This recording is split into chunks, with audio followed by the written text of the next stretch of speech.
Okay, you ready? Let's do it. Cue music.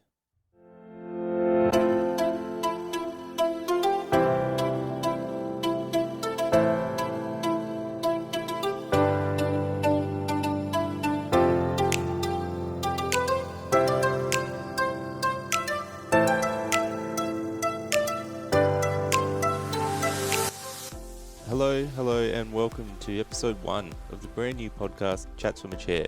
Unfortunately, The Unaffected has come to an end, but I'm sticking around.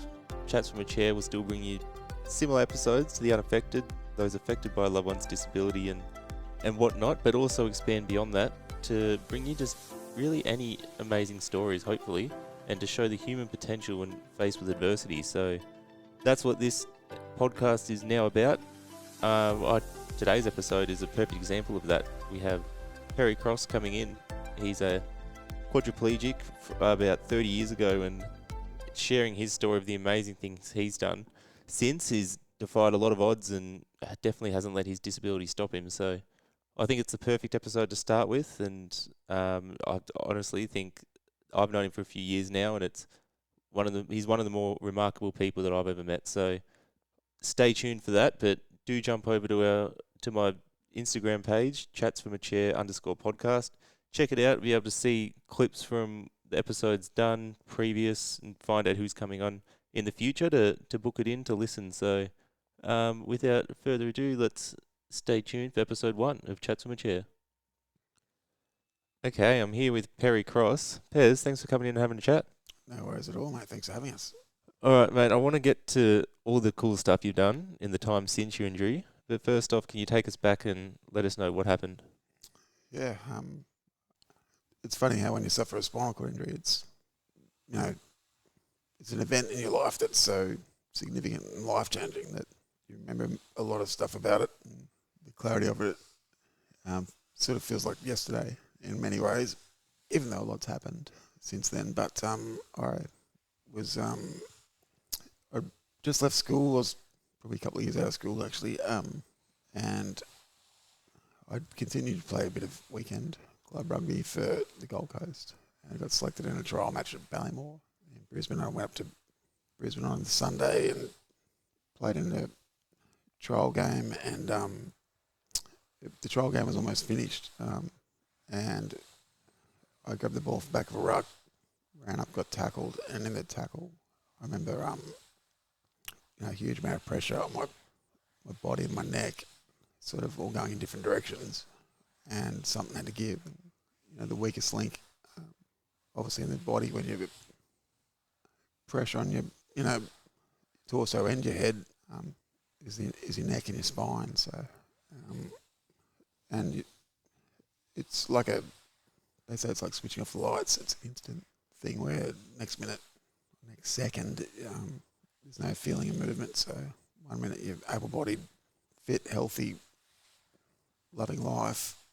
The next minute you're laying on the ground, totally immobile, totally paralysed, and thinking to myself, what the hell has just happened? And once it happens, you go, right, this is what a spinal cord injury is like. Even though it's never happened to you before, and I'd never met anyone with a spinal injury, it didn't take someone to go, you've suffered a spinal cord injury. You knew straight away in that moment. That's it. And all my mates were there and friends, and they were standing around me on the field. And they were like being supportive and saying, everything's all right, we'll get help and all this sort of stuff. And I'm like, yep, cool. But I knew then that things had changed.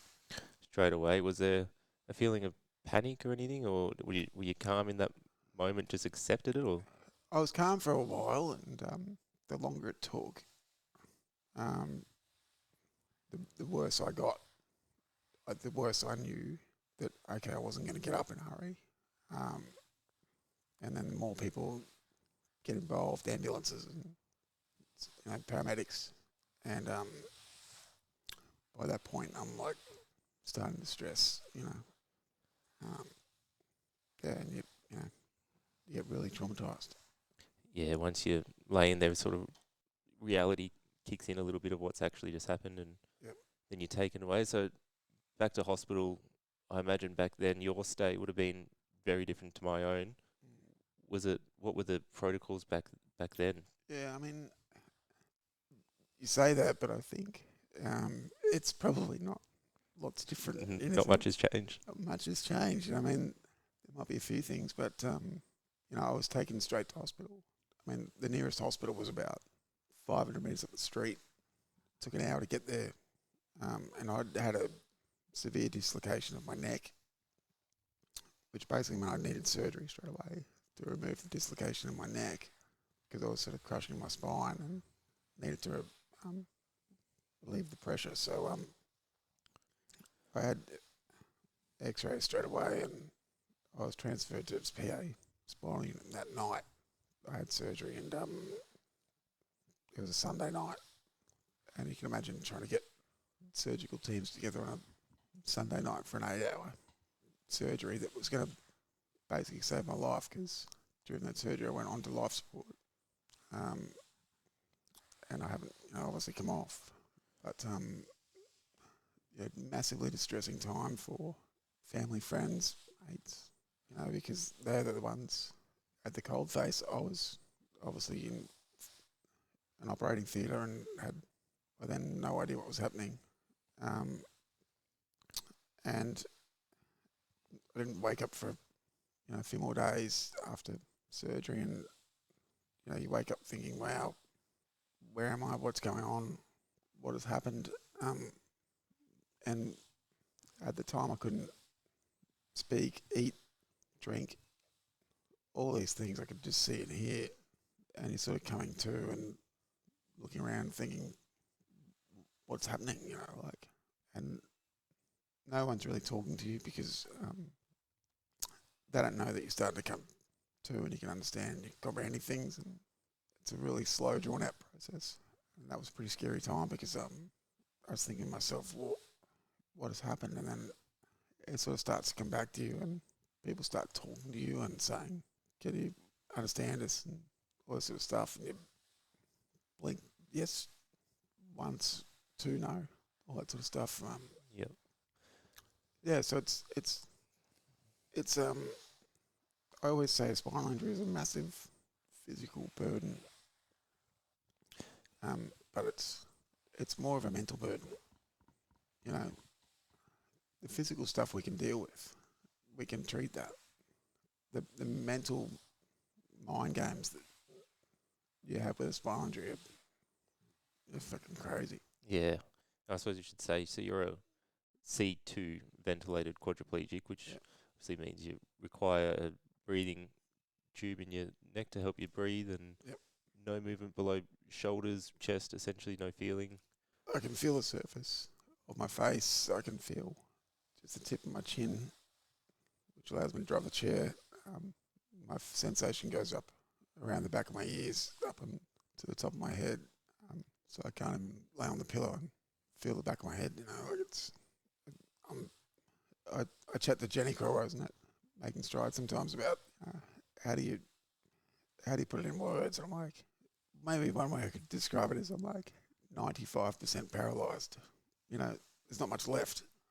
But that's just the physical side. It's not the mental or the mind, or and I think that's goes so much deeper than that. The power is. Yeah, definitely. And you were told at the start that you had, was it maybe 10 years to live if you were lucky? Yeah. Yeah, people didn't get discharged from hospital in those days, life support. There was a care plan in place to move someone like me into aged care because he just didn't go home. Not only was there no accessible housing around, there was no community care support programs in place in the state of Queensland for someone on life support. So my mum, who's as tenacious as fuck, she's just nuts. She took on the hospital and the establishment and said, right, we're going to put together a program. We're going to find the people in the community that will do this. And she went on a mission just to connect with people to pull together a plan to say, we're not staying here, he's going home. So it's amazing you see it. I suppose quite often people in these when they get put in these positions, the resilience and just what they're capable of doing when they're faced with that sort of adversity is pretty unreal. Yeah, and I mean, it wasn't. I mean, I make it sound a little bit simple, but there were there was a lot of hard work went into it, and a lot of bureaucracy involved, and people just didn't believe that someone should be able to do this. And you know, obviously the world's changed a lot since then, but it was just having that belief that if we can do this in a hospital, then why can't it be done in the community? And I think that was a sort of a breakthrough moment. If surely my mum hadn't been so, you know, dogmatic about the fact that if we can do it in a hospital, we can do it in a home, I would have probably ended up in aged care, you know, because I wouldn't have had an advocate that was so determined to make sure that it happened. Well, the two of you together have made the people that said 10 years look pretty fucking dumb. So Yeah, well, that's it. Like, and the 10-year thing, you know, it was just a guide to say, well, you know, we don't know what your life expectancy is like, but people in your situation don't live very long, and there's all sorts of different reasons. But one of my secrets to success has been my naivety, I would say. Like, I've just never bothered to delve too far into the reasons why I shouldn't be able to survive, you know. Like, I think that helps because just be here now, be in the moment. Don't be worried about what might happen. Just deal with what is happening. yeah, I think that kind of started. That was the first step in you doing something that I guess people probably didn't expect you to do. I've had to do a bit of research and come up with a list of stuff you've done since, because I know you won't talk about all of them, but Australia's first motivational speaker on life support and was runner-up in the prestigious International Community of the Year Awards, Young Queenslander of the Year finalist, and Young Queenslander of the Year and finalist in Young Australian of the Year. First quad to complete a communications and business degree at Bond Uni, published numerous books, travelled to the US as an advisor to the United Nations General Assembly on behalf of young Australians, Yeah. was a baton bearer at the 2018 Commonwealth Games, and was appointed a member of the Order of Australia. What are you doing? Bit of an underachiever? Like, what? Do you ever sleep? No, I mean, it's, you know, wow, it's an amazing list of things, and I don't even, you know, it's not something you set out to do. It's just the acknowledgements along the way are a result of, I guess, of the team around me and the effort that everyone's put in, I suppose. Like, it's not just you know, obviously I don't wake up in the morning and jump out of bed. So there's been a huge team effort to get to where I am now. And you know what it's like, pulling people together and trying to get the team around you that can see what you're trying to do and have some belief in you and that sort of thing. And I think that support system makes a massive difference. it does. It's the game changer. And I mean, I suppose a lot of people that sustain a spinal cord injury or have a life-changing event like that might go a little bit into their shell, you know, not just be confined to the house, but not be out there as much as definitely you are. Was it a conscious decision to try to be out there and do these things, or did they just happen? It sort of started by, you know, fluke in a sense at the beginning, because my mates were like, well, they were supportive, and I had a really tight bunch of mates from footy and that sort of stuff, and they're like, right, we're going out, and you're coming, and I'm like, oh, shit, you know, like, we're going to Billy's Beach House, and it's on, you know. I'm like, oh, okay, well, let's go, you know. Like, meanwhile, Billy's Beach House back in the day had 30 stairs into the front door, and I was like, well, fellas, how are we getting in here? We're carrying you in. So they would carry me up, you know, sober at the beginning of the night, and then at midnight when they were kicking us all out, we're getting carried back down with a bunch of chair and all in piss one. blokes. A 300-kilo wheelchair, you know. Like, how many blokes did that? oh, well, let's stop halfway and change over. So, so they just made this incredible effort to make sure that I was included and still could do things. And I think that gave me the motivation and inspiration to go, right, well, if I can do this, you know, simple, crazy stuff, then maybe the things that if you apply yourself to can make a difference are doable as well. Yeah, why not? If they're happy to be alongside you and help you do these things. I mean, again, it's back to the support system. We obviously day to day, being quadriplegics, rely on that support system, from as simple a thing as having a drink to Yeah, taking us overseas to yeah, doing all these crazy things, helping you out. yeah, But yeah, without them, we're fucked, really. yeah. That's it. I mean, yeah, like at the end of the day, I haven't done a thing for myself in the best part of 30 years or whatever. To think that that's and you can survive and you haven't done anything for yourself, it's pretty incredible. Yeah, absolutely. Do you have a favourite thing you've done?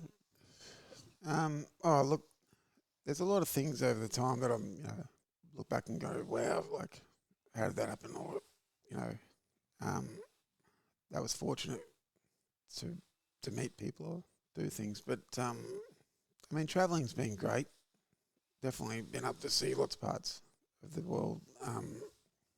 Just in a mission to find good research and find good technology, which ironically happens to be right here under our noses in Griffith University on the Gold Coast, which is just crazy to think.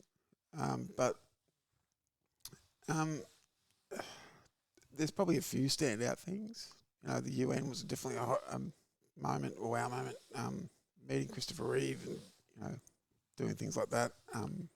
And yeah, I think setting up the foundation's been a massive achievement. I think just because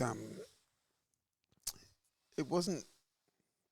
When I set it up, I was really focused on making sure that we could fund some good quality medical research, but I didn't know what it was like.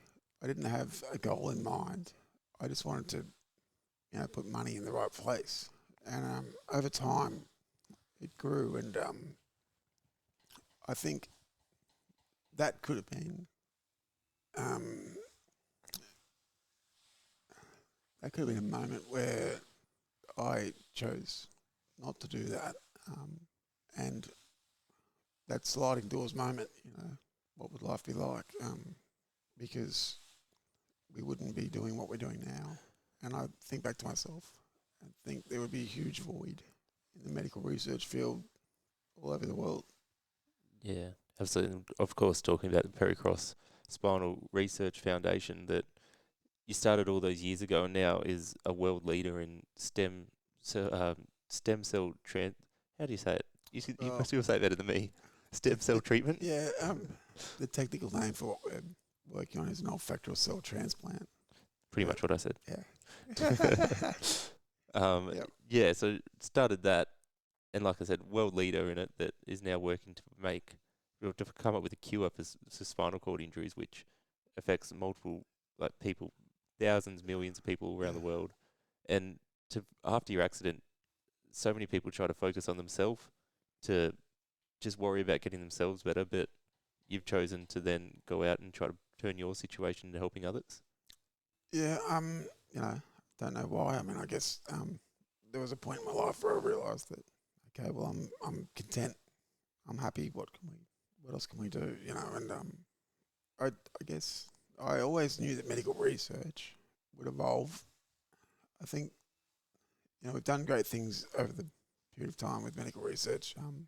You know, heart transplants and lung transplants, and all these incredible, brain surgeries, all these things where you just go, wow, like how did we ever get to this point? But I think we're only just touching the tip of the iceberg.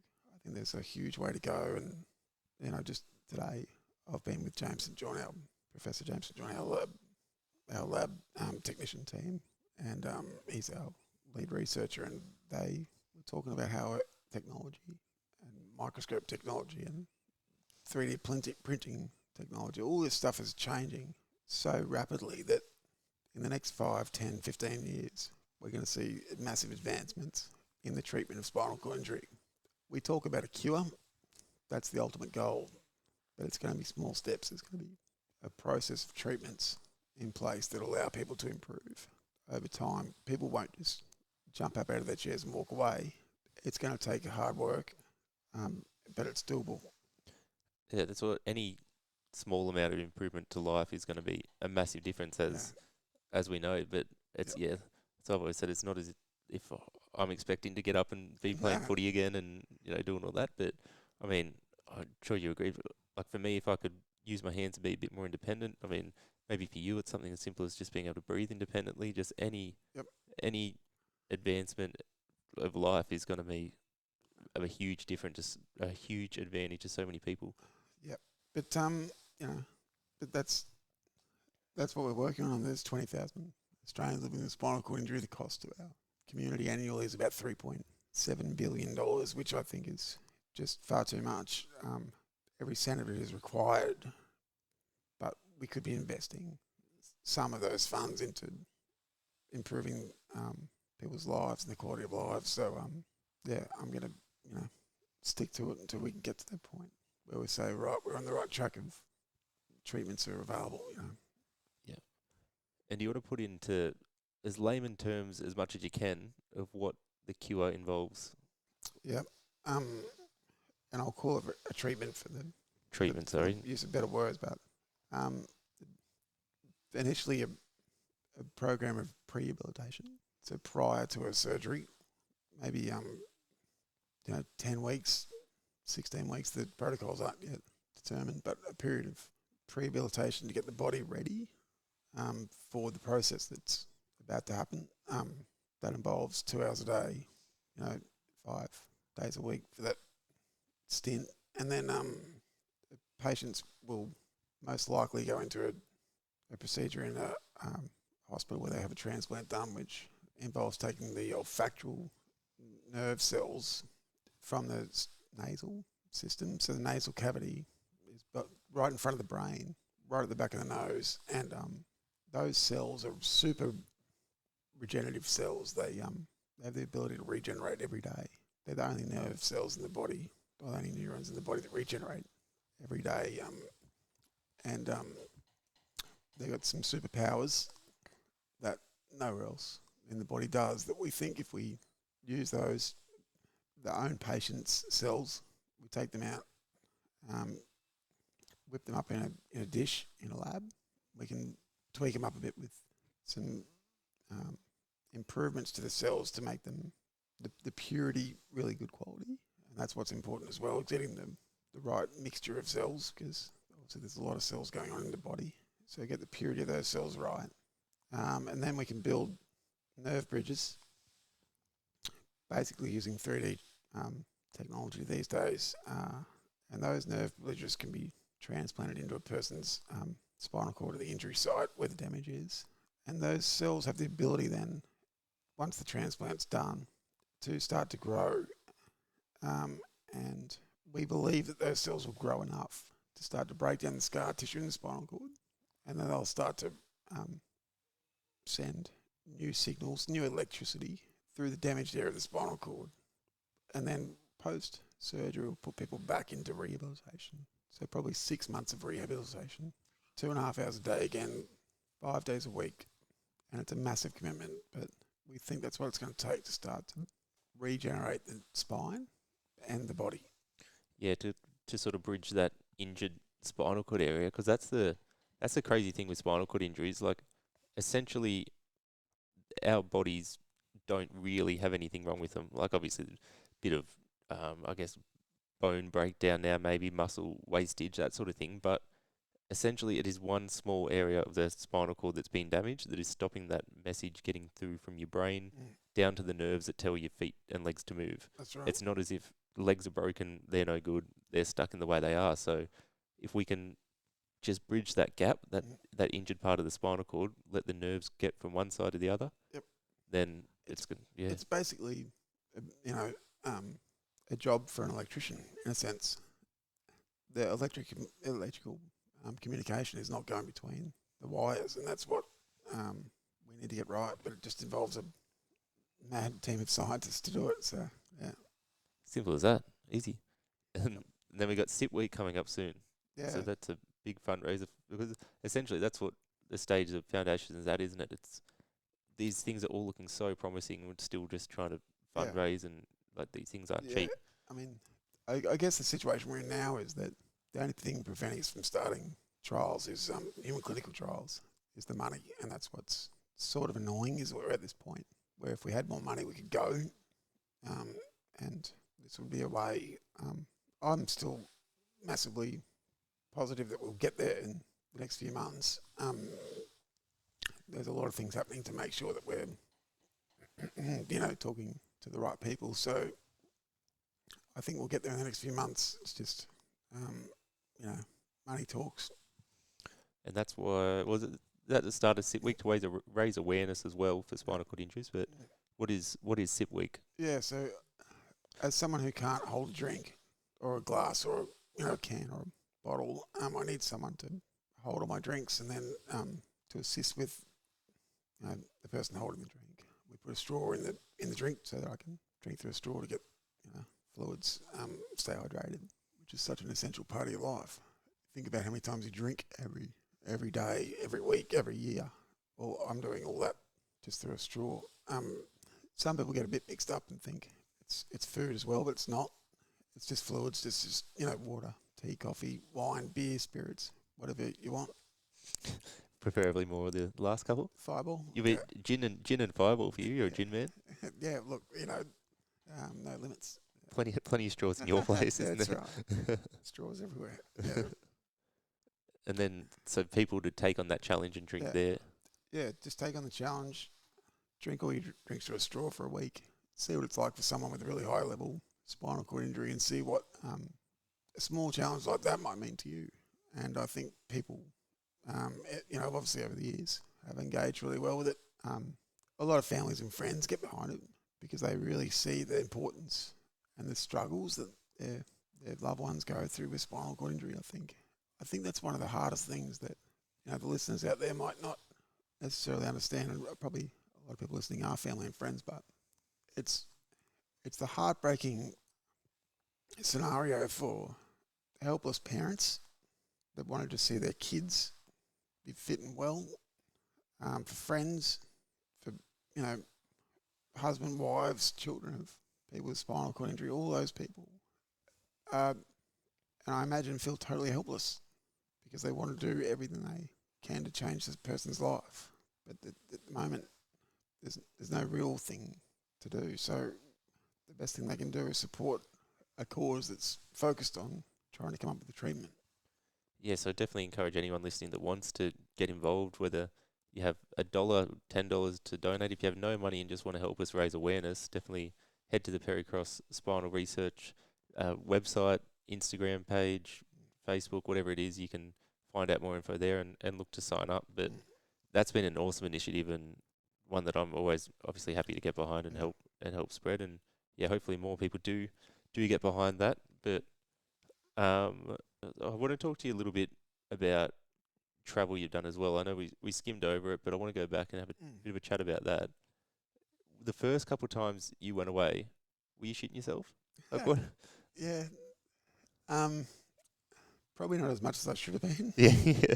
Maybe. And I look back now, the first time I travelled, and I had to get medical clearances, and I had to, convince my GP to sign them, because he's like, well, people you don't get approvals to jump on planes with a high level spinal cord injury on a life support machine. It's pretty difficult to get doctors to believe in that sort of stuff. But I did find a doctor who eventually said, "Yeah, I'll sign it so you can go," and an airline that believed that it would be safe to travel long distances. So and complications like power on board a plane, these are things that you just don't think about. Ventilators have a battery life. Back in the day, it was only a few hours, like an hour max sort of thing. So you were pushing it if something failed in the plane and you ran out of power. But I mean, if the plane runs out of power, we're all probably pretty screwed. Yeah, so, ventilator's not going to save you then, is it? That's right. So so you're just coming up with a plan, and that's why my motto in life is everything is possible. Like, you just got to sort of apply your mind, and that was what I did with travel. Was like, well, there's got to be a way. Like, you can't deny, the ability to get around. So just talking to the right people and getting the right people on board to support me to do it. And the first time I travelled, we only travelled with one ventilator, and we went to America the first time I went overseas after my injury, and I look back now and I think there is no way on earth I would leave this country with one ventilator. And I've done it numerous times. To be young and stupid. Yeah, that's it. Because I have been in a situation since then, more recently overseas, where a ventilator has failed. I was going to ask you about this. Yeah. I'd heard a little bit about it, but I wanted to hear it from you. Yeah. So obviously we've travelled safely everywhere in our time, but there was this one time I was in Miami, in Florida, and I was visiting Miami Project, which is a massive research project down in southern Florida, and we were over there seeing them, and there's two carers with me supporting me at the time, and we only had one ventilator, as I said. In the middle of the night, we could hear it starting to lag in the way it sounded, which was a bit nerve-wracking. And this is like, midnight sort of thing. And then by 3 a.m., the ventilator's starting to alarm constantly, and we're all sort of looking at each other like, wow, this is not cool. There's no other ventilator. We've got an air Viva with us, which is basically like a handbag to, pump air into your lungs manually. And within a few minutes, the ventilator just stopped. And, you can imagine everyone's face when the ventilator stops. It's 3 a.m. in the morning, and we're just looking at each other. And it's a Sunday morning too, to make it worse. And everyone's just like, what are we doing? So first thing you do is jump on the air Viva. That keeps me going. And one of the things about a ventilator is that it's keeping me talking as well as breathing, obviously. So, and it's important that I'm talking, because then we can all communicate properly. And when you're on an air Viva, I can only talk whenever you push the bag, so you got to keep pushing the bag to keep me breathing and speaking. So the guys within the time, Corin and Lance, were brothers, amazing guys. They're like, right, we need to work out where we get another ventilator from, like now. And so we jump on the internet, start Googling, ventilators. Yeah, what do you Google? Yeah, we must have done 100 different Google searches on what to. Anyway, Kyron just got in a car and drove around, knocking on doors of different medical centres and different equipment hire places and all this sort of stuff. And fortunately we had mobile phones to communicate and all that sort of thing. But meanwhile, his brother Lance is literally laying in bed with me with a bag there right beside me, like within half a metre, just squeezing. Essentially keeping you alive. Every breath for basically the next 10 hours. Oh, shit. While Kyron searched high and low through Miami on a Sunday for a freaking ventilator. Yeah, on a Sunday makes it so much worse. Yeah. Well, that's bad enough anyway. Yeah, because everyone we rang had, a message bank. But we found people that had a spare ventilator. We needed a doctor to sign off on the fucking medical clearance for the ventilator. Like, someone needs to sign a script when you basically buy a ventilator. We had to buy it. We got a refund on it when we gave it back. But, so we had to get a doctor in Australia to sign off on a script. Like, it was just chaos. And now I would never leave Australia without 2 ventilators. You've learned, haven't you? Yes. Yeah. What was going through your head laying there?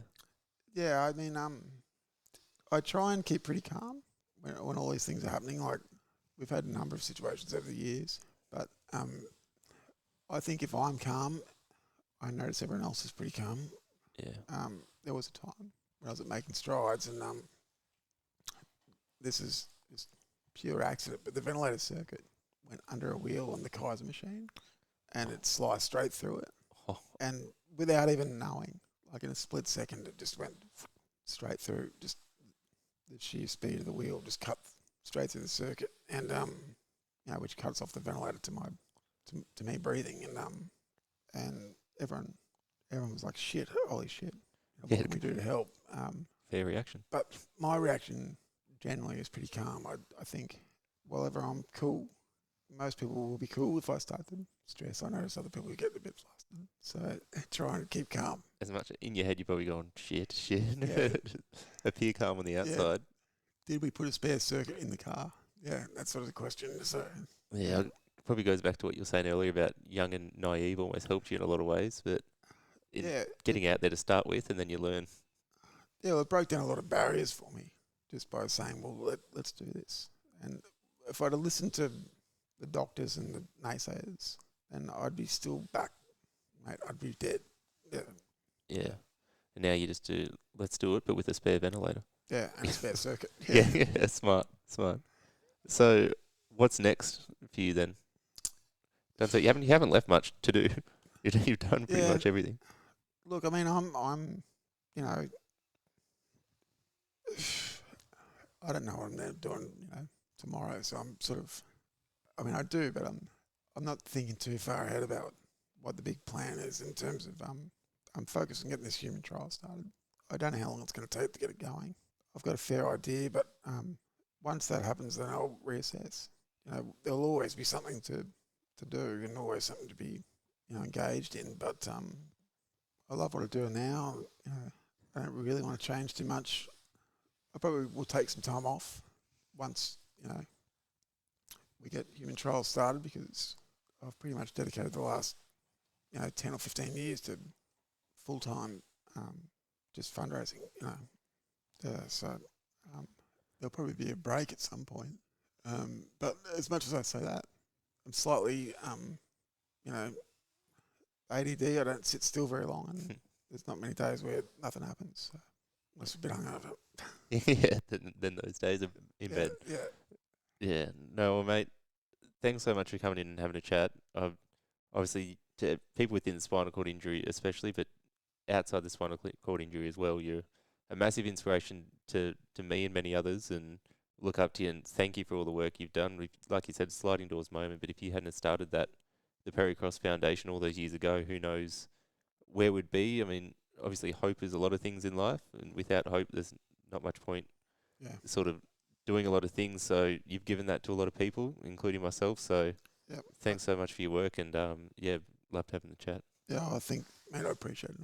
I thank you for getting behind us and supporting what we do, because it's important that other people see and have belief in the bigger picture. Like I say, this is not about PerryX Spinal Research Foundation at all. This is about treatment for paralysis, and I think that's what's important. Like if our foundation didn't exist, then that would be great. But I think if it's just a matter of seeing the bigger picture, not the person, or it's not about me or us. It's about let's make a change in the world of science, in the world of health and medical research. And I think that's what my focus will be. And if people share that belief, then I think it's massively doable. Like it's just a matter of money and time now. So thank you. No worries. I think anyone that's listened to this will definitely get behind you. And yeah, like I said, any obviously donations, but just awareness, spread awareness, talk to your friends about it, tell people that don't know about what's going on, and help us get to that human trial and even further. The Holy Grail. Exactly. Thanks, mate. Cheers, man. Well, there we go. That was Perry Cross, the amazing man, the things that he's achieved and the attitude that he has towards life now, following such a traumatic thing all those years ago. I mean, I had my injury 7 years ago now, 6 years ago, and he far outweighs me, obviously, in the 30 years, and the things that he's done even back then compared to now, the world is so much more accepting and accessible now. So amazing thing he's achieved, and it's so exciting to see what he's going to achieve. So as I mentioned, jump over to the PerryX Research Foundation website, Facebook and Instagram page, PerryX it is. Check them out and stay up to date, and join us in spreading awareness and get involved with SIP Week. And yeah, any help is greatly appreciated. But come back next time. We've got another amazing guest. Keep the eye on the Facebook page, on my Instagram page, to keep up to date with what's happening. And I'll see you back next time. Thanks.